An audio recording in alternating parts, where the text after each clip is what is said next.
Hello साथियों, जय हिंद जय भीम। पॉलिटिकल सेशन में आप सभी साथियों का हार्दिक स्वागत है। इसमें जानेंगे कैग के बारे में, और कैग के बारे में बताया गया है आपके आर्टिकल 148 से लेकर 151 तक बताया गया है। कहाँ से? आपका आर्टिकल 148 से लेकर 151 तक बताया गया है नियंत्रक एवं महालेखा परीक्षक। किसके बारे में? नियंत्रक एवं महालेखा परीक्षक। कौन है आपके? तो गिरीश चंद्र मुर्मू। ये कौन है? भारत के कैग है। कौन है? ये भारत के कैग है। Comptroller and editor general. कौन है? कंप्ट्रोलर एंड एडिटर जनरल, जिसे क्या बोला जाता है? शॉर्टकट में कैग बोला जाता है। तो आपका आर्टिकल 148 किसकी बात करता है? कैग की बात करता है कि भारत का क्या होगा? कैग होगा। और उसमें बताया गया है कि डॉक्टर भीमराव अंबेडकर ने सबसे महत्वपूर्ण अधिकारी बताया है। किसको बताया गया है? कैग को बताया गया है। किसको बताया गया है? डॉक्टर भीमराव अंबेडकर ने कहा था जो भारत का कैग है वो क्या है? सबसे महत्वपूर्ण अधिकारी है, और जितना लेखा जोखा रखता है, जितने घोटाले वगैरह होते हैं उनकी जांच होती है कि कौन करता है। जितना भी धन निकलता है, कितना खर्च हुआ, कितना लाभ हुआ, इसकी सारा बायोडाटा किसके पास होता है? कैग के पास होता है। किसके पास होता है? कैग के पास होता है। और नियुक्ति कौन करता है? कैग की चुनाव नहीं होता है, इसकी नियुक्ति होती है प्रधानमंत्री के द्वारा, प्रधानमंत्री की सलाह पर राष्ट्रपति के द्वारा। किसके द्वारा? प्रधानमंत्री के द्वारा। इसको पीएम लिखा है, प्राइम मिनिस्टर के द्वारा, शॉर्टकट में पीएम लिखा है। किसकी सलाह पर होती है? तो प्रधानमंत्री की सलाह पर कौन करता है? राष्ट्रपति करता है। कौन करता है? राष्ट्रपति करता है। आपका प्रेसिडेंट करता है। कौन करता है? प्रेसिडेंट करता है। इसका कार्यकाल कितना होता है? तो 6 साल होता है या 65 वर्ष होता है? कितना होता है? कार्यकाल कितना होता है? 6 साल या 65 वर्ष तक होता है। और राष्ट्रपति को या किसको देता है? त्यागपत्र किसको दे सकता है? राष्ट्रपति को दे सकता है। और शपथ कौन दिलाता है? तो कैग को शपथ कौन दिलाता है? आपका राष्ट्रपति कैग को शपथ दिलाता है। राष्ट्रपति आपका जो कैग होता है, कंप्ट्रोलर एंड एडिटर जनरल, इसको महाभियोग प्रक्रिया के द्वारा हटाया जाता है, ना कि निष्कासन के द्वारा। क्या नहीं हटा दो ऐसी? किसके द्वारा हटाया जाता है? महाभियोग प्रक्रिया के द्वारा हटाया जाता है। फिर आपका आर्टिकल 149 किसकी बात करता है? तो कैग के कर्तव्यों के बारे में बात करता है, उनकी शक्ति के बारे में बात करता है। किसके बारे में बात करता है? कैग के कर्तव्य शक्ति के बारे में बात करता है। और जो भारत सरकार की इंडस्ट्री है, किसके बारे में? उद्योग। किसके बारे में? इंडस्ट्री के बारे में। किसके बारे में? इंडस्ट्री के बारे में बात करता है। और सेंट्रल का लेखा जोखा रखता है, राज्य स्टेट का लेखा जोखा रखता है, या आपके सेंट्रल का भी और स्टेट का भी, और जितने भी एनजीओ हैं उनका भी लेखा जोखा रखता है। संचित निधि से कितना धन निकला, कितना खर्च हुआ, कितना लाभ हुआ, इसके कौन रखता है? कैग रखता है। कौन? आपके आकस्मिक निधि। और पीएसयू। पीएसयू होता है पब्लिक सर्विस सेक्टर यूनिट, या आपकी जितनी भी सरकारी कंपनी है, सेल, इनका लेखा जोखा या व्यय, कितना धन का कहते हैं आया, कितना खर्च हुआ, कितना लाभ हुआ। एनटीपीसी का आपका, और ओएनजीसी का। इनका जो वित्तीय संबंधित मामले होते हैं, या कितना व्यय हुआ, कितना मतलब व्यय का मतलब होता है कितना खर्च हुआ, कितना लाभ हुआ, ये कौन देखता है? आपके कैग देखता है। क्या आपने सोचा है कि कैग ही देखता है? कैग के नीचे क्या होता है? बहुत सारे अधिकारी होते हैं। ऐसा थोड़ी होता है कि जो भारत का कैग होता है वो 1-1 रुपए का लेखा जोखा करता है। मान लो रेलवे ने आपके 6000 का, एनटीपीसी ने क्या खरीदा? 6000 का कोयला खरीदा है। किसका? 6000 करोड़ का कोयला खरीदा। कहाँ से खरीदा? आपके झारखंड से खरीदा। कहाँ से खरीदा? झारखंड से खरीदा।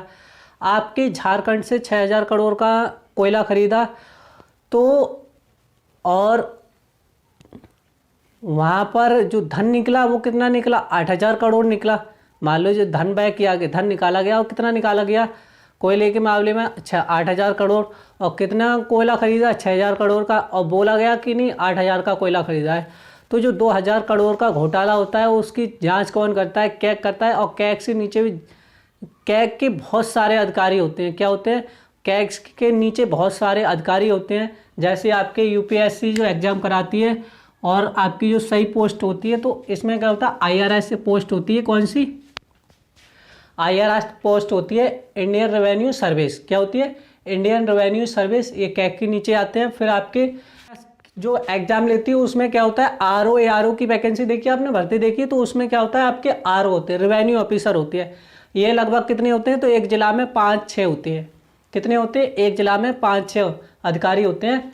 फिर आपके एसएससी सीजीएल, इसमें आपके ऑडिटर जनरल की भर्ती होती है। किसकी, ऑडिटर जनरल बनते हैं। ये लगभग एक जिला में 15 से 20 अधिकारी होते हैं। किसके, ऑडिटर जनरल के। ये क्या करते हैं, ये प्रत्येक जिला तहसील में क्या करते हैं, प्रत्येक तहसील में लेखा जोखा करते हैं। और उसके बाद क्या आता है आपका, लेखपाल आता है, जो प्रत्येक गांव का क्या करता है, एक प्रत्येक गांव की मतलब कुछ क्षेत्र का क्या होता है, एक लेखपाल होता है।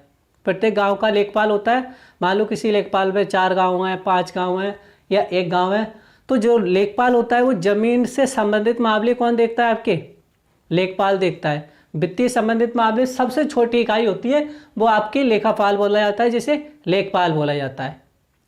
तो इतने से इतना क्या घोटाला हुआ, क्या हुआ क्या नहीं हुआ, तब जाके IRS तब क्या कागज आपके आता है, क्या आता है, तब आपके आता है ऊपर से। तो ऐसा थोड़ी है कि कैग सीधे जाके आपके गांव में रिपोर्ट देखेगा कि हाँ आपने इतना धन लिया था, इतना खर्च किया, बाकी खा गया। आपने कोई कंपनी लगाई, इतना धन लिया था, इतना खा गया, आपने इतना बड़ा घोटाला किया है। तो इसकी रिपोर्ट कौन देखता है, कोई अगर घोटाला होता है तो कौन देखता है, आपकी कैग दिखता है। कौन देखता है, कैग देखता है। फिर आपका आर्टिकल 150 किसकी बात करता है, लेखा प्रारूप की बात करता है। लेखा प्रारूप किसके द्वारा, किसके सलाह पर तैयार किया जाता है, तो राष्ट्रपति की सलाह पर तैयार किया जाता है। जैसे आपने डॉक्टर देखा है, तो डॉक्टर का पर्चा देखना अलग होता है। एक दुकानदार का पर्चा देखना, तो उसके दुकानदार का पर्चा अलग होता है। आप एक जो टीचर होते हैं जो हाजिरी अटेंडेंस लगाते हैं, आप देखना उनका क्या कहते हैं, आपके अटेंडेंस का रजिस्टर अलग होता है।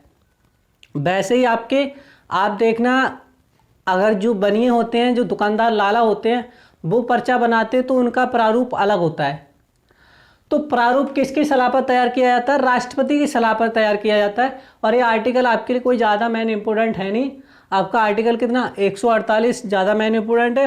फिर आपका आर्टिकल 149, फिर आपका आर्टिकल 150, ये किसकी, 51 किसकी बात करता है, कैग का प्रतिवेदन की बात करता है, रिपोर्ट की बात करता है कि कैग अपनी रिपोर्ट किसे सौंपता है। कैग अपनी रिपोर्ट किसे सौंपता है। तो आपके केंद्र में जो केंद्र की रिपोर्ट होती है वो कौन देता है, केंद्र की रिपोर्ट किसे देता है, राष्ट्रपति को देता है। केंद्र जो कैग होता है, सेंट्रल की रिपोर्ट किसे देता है, राष्ट्रपति को देता है। और राष्ट्रपति किसे देता है, संसद को देता है। किसे देता है, संसद को देता है। किसे देता है, संसद को देता है। संसद की अगर लोकसभा में तो लोकसभा अध्यक्ष को, किसको, लोकसभा में और लोकसभा अध्यक्ष को। और अगर राज्यसभा में तो राज्यसभा के सभापति को देते हैं। किसको देते हैं, राज्यसभा के सभापति को। फिर आपकी राज्य की रिपोर्ट किसे देते हैं, राज्यपाल को देते हैं। और राज्यपाल किसे देता है, विधानमंडल को देता है। विधानमंडल किसे, विधानमंडल को। विधान परिषद में किसे देते हैं आपके, तो आपके अध्यक्ष को देते हैं। फिर आपके विधान परिषद को सभापति को देते हैं। किसे देते हैं, विधान परिषद के सभापति को देते हैं। और जो इसकी जो रिपोर्ट जांच करता है वो क्या होता है, आपके की रिपोर्ट की जांच कौन करता है, तो लोक लेखा समिति करती है। और इसमें कितने सदस्य होते हैं, 22 सदस्य होते हैं। और जो इसमें अध्यक्ष होता है वो क्या होता है, विपक्ष का नेता होता है।